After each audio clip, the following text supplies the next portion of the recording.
What is up? This is the Working Investor. In this video, we're going to talk about income funds that give you a total return that beats major indexes and also has a hedge placed into it that can protect you on the downside. We are also going to analyze two precious metal commodity funds that people argue could be a hedge for uncertain times. And one of them has smart alpha in them, and one of them has smart beta in them. And if you don't know what they are, I'm going to break down what is considered smart alpha and what is smart beta. As always, nothing here is financial, tax, legal advice, gold advice, or any sort of advice. This is purely for fun and entertainment purposes only. Please see all my disclaimers. Let's get into the video. So the first two funds from the equity side of things that I'm going to talk about is one of them is called EGGS. They're both from Nest Yield. And I'll link a description in my video on a more broader coverage that I made on it. And EGGS is their Nest Yield Total Return Guard.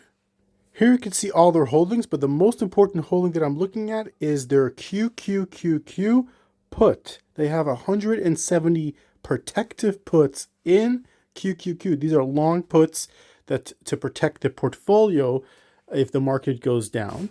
The second product in their lineup is EGGY. That's their Nest Yield Dynamic Income ETF. Again, both these ETFs provide monthly income. And opening up the holdings of EGGY, you can see everything they hold. But what I'm going to focus on right here is line 24, QQQ, triple Q.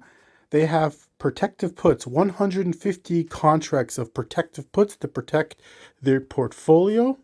They both came out around Christmas time, like the last week of December of 2024. So if you just go year to date and we compare them to the S&P 500 and we'll compare them to the NASDAQ, you could see in total returns, they are outperforming. They have demonstrated to have outperformed the S&P almost by a factor of 2 and the NASDAQ as well by a fact like 50% at least. The NASDAQ. And you can see that right now with this market decline, EGGS, sometimes I see EGGY a little bit in the lead in total return, and sometimes that's flipped and EGGS is leading a little bit in total return.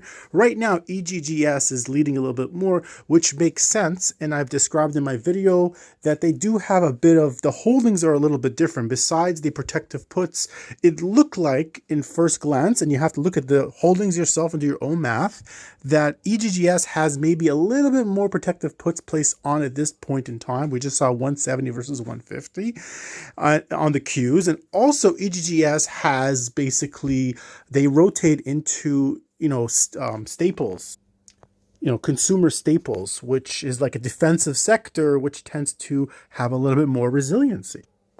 I reached out to the fund manager. They don't have any specific criteria of exactly how far out of the money to do the protective puts or how much to put the puts on. They do their own internal in-house. I don't know. I can't answer that question. But they have the trifecta of the income plus outperformance of major indexes and a hedge placed in, especially in uncertain times. You would appreciate having a hedge, having protective puts in your portfolio. Next, we're going to talk about KQQQ from Curve. This is their Curve Technology Titans Select ETF. Let's go ahead and look at their holdings, and I want you to focus on line 27 and line 28 MAGs. They have protective puts on the Magnificent 7. This is a ETF from Roundhill, which is just giving you the exposure of the Magnificent 7, which some would argue is pretty much a microcosm of the NASDAQ. And you can see they have staggered protective puts placed on. I don't know if they always have protective puts, but Howard Lee mentioned that he put this on in an interview, and I guess he noticed that we're at all-time highs and he did something to protect the downside. Now, in all honesty, if you go year to date, you'll see that KQQQ did not fare as good as EGGS or EGGY or even the NASDAQ. It was very close to the NASDAQ, but it did be a return that was between the S&P and the NASDAQ. So you're getting a decent total return beating a major index of the S&P 500, very closely tracking the NASDAQ, having monthly income, and he decided to put on hedges. So they do have the possibility of putting on hedges, and it seems like he does put on the hedges. Not all fund managers when they have a prospectus that allows them to put on hedges, necessarily mean they do. And that's what's key. Do they actually do that? It seems like he does, and I really appreciate it as an investor. He does that for the investors. But if you go out 1 year in time, a little bigger picture, because this has been out for a little longer, let's get rid of the eggs because they haven't been out for a year. So let's have a fair 1 year total return. You'll see that KQQQ in a longer time horizon has beaten the S&P and the NASDAQ. You see a 23.76% return, total return, versus the Q's 20.32 versus SPY 14.72%. This is why it made it to my list. Something that gives you income every single month has demonstrated, again, past performance is not indicative of future gains, but it has at least demonstrated that it can beat major indexes and has placed a hedge. I don't know if I always have a hedge, but he put hedges on and he has some signals that he was following, and I really appreciate that. Now we're going to talk about KGLD and YGLD. Before we talk about this, I want to explain to you something. What is alpha and beta, and what is smart alpha and smart beta, so you understand the specialness of, if that's even a word, of these funds. So beta means you're following a rule book. So you have a player that follows a rule book. Smart beta means you make a very good strategy, and then the algorithm, you make a very sophisticated algorithm, and then it follows through. That's what beta, smart beta means. A very good rule book that is meant and designed to do very well in performance. Alpha means you got the alpha player, a player that is extra skilled beyond any other player, and that's called alpha, outperformance of the market. It's got the alpha. And then there's smart alpha, is a strategic coach that knows the strengths and weaknesses of every single player and makes unique calls based on signals and conditions and who they're going up against and their opponents. And that's called smart alpha. So you have some funds that are just beta funds. They're just like an index. It tracks a certain thing. It has a certain rule book, a certain metric it follows. Then you have smart beta, which they have better, more sophisticated metrics of the rule book, very high level algorithm to follow, which is also really good. I look for smart beta and smart alpha. I try to avoid alpha and beta. I try to look for smart. I like the smarts. And smart alpha is a good fund manager that knows when to modulate and change things based on conditions and does pretty well and executes. So when there's risk in the market, gold tends to be a precious metal commodity. Not always the case that people tend to go to for safety. They look at gold for safety, look at it for an inflation hedge. Some people look at it for a tariff war hedge. I don't know if that's actually going to help or not, but it could. There's so many different ways to get exposed to gold. You could buy gold. You can buy the gold miners. You could buy ticker symbol GLD. You could do like the physical gold ETF, futures, etc., etc. So one of the products that I personally like, not financial advice, don't follow me, do your own research, is YGLD from Simplify. And I'll link a description in my video that I made going into this in depth. One of the reasons why I like it is I think it's smart beta. Maybe I'm wrong. They give you 150% exposure to gold. So it's 1.5x exposure to gold. But it's not just exposure to gold. There's also an income component, not that sexy. It's not super high, but they pay you quarterly. They get it from the option overlay. They have an option overlay where they do put. I've noticed they've done put spreads on equities and they do put spreads on gold. These type of option overlays are kind of like yin and yang. They kind of counteract each other. It's kind of like a hedge within itself, because when gold is up, the put spreads of gold will not be challenged and they'll be, they should be profitable. But then equities, may go down, and those put spreads in the equities may get in trouble. But when equities are up and gold is down, the equity spreads may do pretty well and bring some profit and total return, while the gold spreads may not do well. So it's kind of like opposing underlyings with the same strategy with defined risk trade. Next, we have KGLD from Curve. This is Howard Chan, the same guy who has the KQQQ product. And I love it that he has the chutzpah or the audacity to put right there, and I love this, that he has, he writes down number one, KGLD seems to outperform, price return of gold. He is not just trying to give you income. He is trying to give you greater than the total return of gold. And I heard him on an interview with Income Architect. You should watch the video where he talks about KGLD and SGLD, KSLV, excuse me.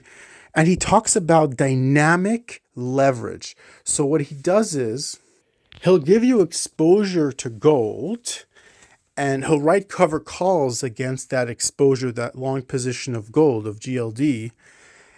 So that's how he gets you the income. But then how does he get the leverage? He does additional exposure, either via synthetic exposure, I would presume. And that gives you extra exposure to gold. So then even if gold really goes up high, you're not fully capped on the upside because he has additional exposure that's uncapped. And he mentioned in the interview with Income Architect that he actually could up titrate or down titrate how much leverage he puts in gold. So when gold is trending up, he may put on more leverage and give you more exposure to gold to outperform. And when gold is trending down, he may de-escalate the extra exposure to gold so you don't get hit too hard.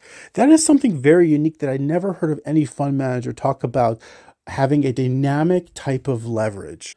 In my books, I would consider that smart alpha.